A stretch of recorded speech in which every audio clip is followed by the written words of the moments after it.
The story begins with the destruction of a mobile city called Regios by some creatures called pollutant beasts. However, some bikers known as the Heaven's Blade are on their way to defeat the beasts. As the safety vehicles are deployed, the Heaven's Blade arrives at the scene. They begin fighting the beasts with their unique weapons called DITE. However, the beasts have the ability to regenerate, so they quickly finish it off. At the military school, it's the day of the entrance ceremony. Nina scouts for new students to fill the slot in her platoon. Our protagonist arrives late to school. He is met by a reporter who he introduces himself to as Leifon Alsafe. Everyone's attention is drawn as a fight breaks out between two academy students. Their attacks escalate and destroy a building which collapses on a student. However, Leifon receives a telepathic alert and he saves her in the nick of time. Afterwards, he is summoned by the student council president Karian Ross. Nina is interested in recruiting Leifon, but she learns he was summoned by the student council president, so she rushes out. The president informs him that the academic city of Cherai is run by students, which means he is the one in charge of everything. He tells Leifon he is being transferred from his general studies department to the military department in respect of his skill. Although Leifon doesn't want to be a soldier, he has no choice but to obey. Nina arrives and begs the president to leave Leifon in her care. After school, they both part ways, and Leifon notices a girl throwing a tantrum at a hole. He notes that she was the one that sent him a telepathic message. However, she leaves without saying a word. Back at the battle, the beasts keep regenerating, so the fighters use their maxed attacks one after the other to finally destroy the beast, who is fused on a cellular level. The next day at the base, Nina introduces the platoon members to Leifon, the sharpshooter Sharded, the DITE mechanic Harley, and the second-year psychokineticist Fairy. Nina moves to determine his combat position by having a practice battle with him. During the battle, the others are impressed that he can keep up with Nina's skill. However, she uses an external type burst skill which Leifon is unable to block, eventually knocking him out. At the infirmary, Fairy notices he has a huge flow of K, which is their energy source. This implies that he pretended to be hurt. Outside, she tells him that he was tricked into joining the military by her brother, who is the president. Although Leifon doesn't understand what she means, he notes that his uniform, which was supposed to be rushed, fits him perfectly despite having an arm longer. He arrives to work at the Regios Corps, but meets Nina, who yells at him for leaving the hospital. As they work, they talk about how living life in the Regios is like being trapped in a bird cage. Nina explains that there are people who can move between different Regios, and she hopes to do so one day. The next day, Leifon is tired before the inter-platoon match even begins. Nina is mocked for leading a weak platoon. However, she motivates her comrades so they can move up the leaderboard. As the battle begins, Nina explains that they have to either eliminate all the enemies or capture their flag. They are engaged by the enemy, but Nina defeats one easily. However, Leifon seems to be struggling to keep up. The president tells Commander Vance that Leifon is hiding his true ability. The entire group is uncoordinated, so Nina is cornered by enemies and put down. However, Leifon comes to her aid, but the enemy gang up on him and toss him over a cliff. Nina faces the remaining enemies alone but can hardly keep up. She uses the last of her strength to launch an attack that is easily evaded. The enemy commander launches a barrage of attacks on her, but she doesn't give up. Fairy is able to convey her feelings to Leifon, so he charges at the enemies, revealing an advanced color of K. He then defeats the enemy commander and claims their flag. Lilin, a childhood friend of Leifon, attends a management school in Grandel. One day, she meets a girl and suddenly begins to cry. The girl, who notices something strange about her, introduces herself as Sinola and makes a move on her. After the match, Leifon is totally ignored by Nina and Fairy. The president commends him on his performance. He adds that he expected nothing less from a Heaven's Blade wielder, who are only 12 in the Regios. Leifon tells him that he no longer has a Heaven's Blade before walking away. During maintenance, Nina reveals she is angry because he intentionally lost to her during their mock battle. So, Leifon explains that his hometown called Grandel was constantly attracting pollutant beasts. He explains that during that time the only path to survival was fighting. However, he wants to take a different path this time around. At that moment, an alarm is sounded and Nina runs, saying Zwalny, the city's consciousness, which is a fairy, had stopped working. They arrive and find that some masked men have captured Zwalny. Another student is also there who transports everyone present to another space, apart from Leifon. Once there, they begin fighting. Nina is told to stand by, but she attacks the fairy thieves instead. An enemy's mask falls off, revealing it to be faceless. As Nina looks at it, she is affected by its ghost, and in turn the other student uses a special burst of K to end the battle. He immediately wipes the memories of Nina, who then falls unconscious. Harley explains that Nina once confronted a man who wanted to sell a baby fairy. Although she succeeded in freeing the fairy, the man let her fall to her death. However, she is saved at death's door by a bigger fairy who exchanges pledged its life for hers. Outside, Leifon is dragged by Miffin the reporter and Naruki. They introduce him to their friend called Michi, who thanks him for saving her at the entrance ceremony. After a tournament at Leifon's hometown called Grandel, the queen refuses to give Leifon's Heaven's Blade to the winner as the custom demands. Inside, she meets the real queen who she has been filling in for. The real queen has been living her life as an ordinary girl called Sonola. She begs the queen to return to her duties, but she reveals she has found someone she wishes to pay close attention to for a while. At the base, it is time for training, but Fairy is absent, so Nina dismisses everyone.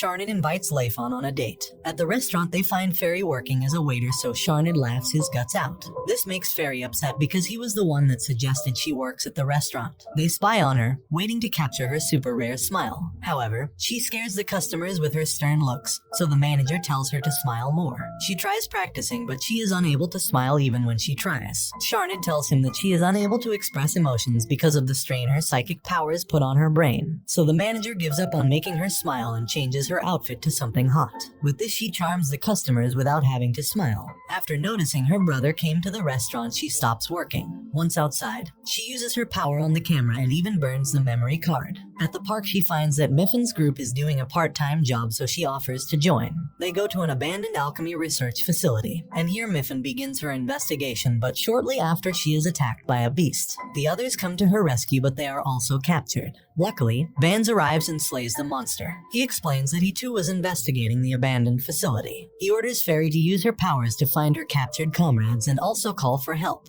With her powers, she locates her friends. However, they are attacked by more beasts on their way, so Vans battles them. Fairy uses her powers to alert Nina and Leifon, who begin rushing down. As Vans is put down, Fairy moves to rescue her friends, but the monster stands in her way. She uses her powers to cause the roof to collapse on the beast, leaving Vans to deal the finishing blow. Several days later, Leifon and Fairy are hanging out. Meanwhile, Michi is waiting to give him her homemade snacks. However, she doesn't approach him after noticing he's walking with Fairy. On match day, Leifon invites Michi out for lunch, so they go out to eat at a restaurant, and after they have dessert in the back.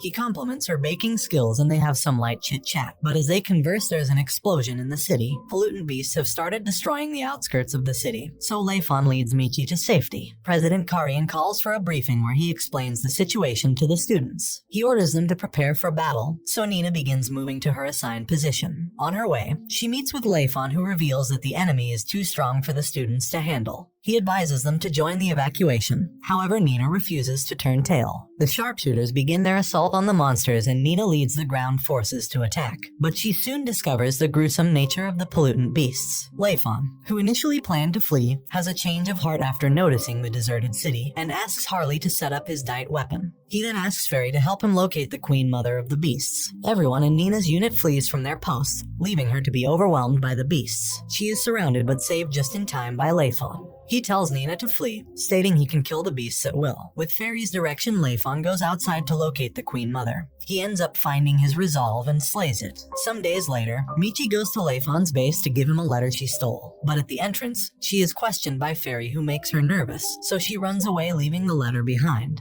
Fairy goes inside to prepare for training, but Nina arrives saying the training session is cancelled. She immediately heads out, much to the surprise of everyone. Fairy reveals that her brother wanted to see Leifon, so she invites him home. At her house, she tries cooking but is terrible at it, so Leifon helps out in the kitchen. After dinner, Karian shows Leifon a photo of a pollutant beast at its larva stage. He tells him Zweilnither City is heading for where its location is. He explains that they need his strength to survive the trying times. At home, Leifon finds Naruki waiting for him. She tells him that her supervisor wants him to work with the police, and her application for the job also rests on his response. Upon hearing this, Leifon asks that she give him some time to think about it. The next day, Leifon is seen training, and so is Nina. She seems to secretly be in competition with him. After training, she dismisses everyone, and as Leifon leaves, Nina picks up a letter he unknowingly dropped. Leifon accepts his invitation to the city police, so he is paired with Naruki to carry out an investigation. As she explains the situation to Leifon, the criminals begin to carry out their operation. Leifon joins in the fight, so shortly after, the chief praises them for quickly resolving the issue. Nina hands the letter over to Leifon and exits, but before he opens it, he gets a call from Harley to come to the base. Once there, he is given a new DITE to test, and although he complains about the weight, he seems to enjoy testing it. During the training session, Leifon spars with Naruki but easily puts her down. She notes that Nina is also an incredible fighter. Later, Leifon and Naruki's group tails Nina, who heads out in the night. They find her training alone despite being exhausted. Naruki surmises that she must be trying hard to keep up with Leifon. As they watch her, she suddenly collapses, so she is taken to the hospital where she is treated. Fairy arrives with a photograph revealing that Swaelny would be detected by the beasts the next day. The following day, Leifon heads out into the wild to confront the pollutant beast. However, he discovers that the monster was in fact lying in wait. Leifon learns that it has evolved to its mature form. He engages the monster alone in the wild for a full day but only manages to cut off a single leg. Fairy uses her telepathy to inform him that Swaelny has changed course so he should return. However, he tells her the beast can easily catch up to them if it wants to, so he continues battling it alone. Shortly after, his platoon members arrive to provide support. Nina hatches a plan where she would use herself as bait.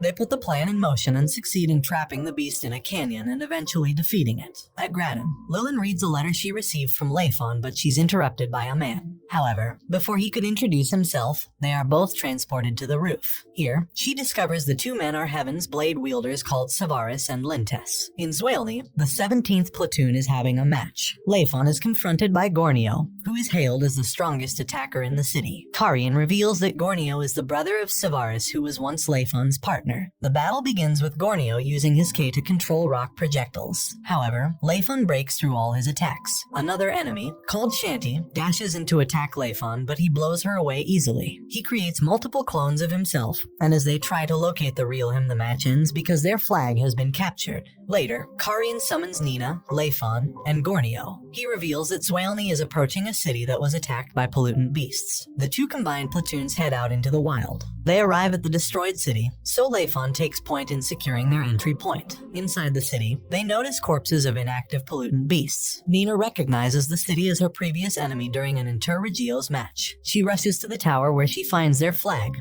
However, Leifon tags along. There they are attacked by Gornio and Shanty. He reveals that Leifon was expelled from Grand after he was caught participating in an underground match. Later, Gornio reveals that he has a grudge against Leifon because he incapacitated a friend of his, called Jared, in order to hide his illegal activities. He requests that Nina make sure he doesn't have to work with Leifon. At Grandel, the two Heaven's Blade users investigate the killings of former Heaven's Blade tournament participants. Although they know the culprit, they are unsure of his motives. Lilin writes to Leifon that she is being targeted, and Sinola sneaks in to tease her. However, the window is blown open and she freaks out. She runs out to check for the safety of her father. She arrives at his house to find him in battle with a human chimera. It goes on a rampage on seeing Lilin, but her father defends her and attacks the beast. He defends against its echo attack but collapses from exhaustion. As the beast moves to attack, Lilin unknowingly summons a magical beast that scares off the chimera. It flees outside but Savaris catches up to it. The chimera reveals himself to be Jared, Gornio's friend who Leifon incapacitated. Savaris toys with him for being weak before he finally deals the finishing blow. During a briefing, Fairy reports that she has sensed a creature but can't identify what it is. Gornio suggests they investigate physically, but Leifon reveals it would be too dangerous. However, Nina, who is cold towards Leifon, agrees to Gornio's plan. Afterwards, they head down to the lower levels together. Fairy forces Leifon to carry her like Gornio did Shanty, but he is uncomfortable with it. He narrates to her how Jared threatened to reveal his illegal activities if he doesn't lose their match. However, during the match, he defeats Jared by cutting off his hands. He was then captured and exiled by the Queen. Back in the present, everyone arrives at an area filled with graves. Fairy reports that she senses a sign of life, so Leifon rushes out. He goes underground and finds the soul of a pure fairy in the form of a deer. It entices him with promises of power, but instead, Leifon attacks it, making it disappear. The others later arrive except for Fairy. Leifon senses she is in danger, so he goes looking for her. He finds himself in the selenium storage room. Here, he is attacked by Shanty, who wants to get revenge on behalf of Gornio. However, he easily defeats her. Gornio arrives and reveals he doesn't wish for Leifon's death. The conversation is cut short by the explosion of a selenium tank. He saves them from the explosion using his K. Outside, Gornio prepares for Leifon to take revenge on him, but instead, he begins evacuating them. As they head up, Shant falls off. However, Nina arrives in time to catch her. So Leifon uses his K to raise them to an area where the air is good. After the battle, Karian forces Fairy to visit the pool against her wish, and they are joined by her platoon members shortly after. Later, Nina tries to teach her to swim, but she is distracted by watching Leifon tutor Michi. The next day, Leifon is asked to tutor Fairy, but as they practice, Karian gets suspicious. Later, Leifon is summoned by some ladies who take him inside a bunker where he finds Karian waiting. He questions him about his relationship with Fairy. He reveals that he would go past any mile to punish him if he hurts his sister. At the bath, the girls are taken hostage by a group of robbers. However, Fairy uses her psychic powers to locate their dites, and so they are able to subdue the enemies. As Nina and her comrades have dinner in the restaurant, they are approached by Dean, who is the captain of Sharnid's former squad, the 10th Platoon. He praises Sharnid for improving his skill, but promises to destroy him during the next inter-platoon match to prove that he didn't leave any void to fill when he left. After they leave, Leifon receives an emergency call from the police. He arrives at the scene to find someone overdosed on a band enhancer. Shortly after, Leifon confronts a mysterious enemy who uses a katana.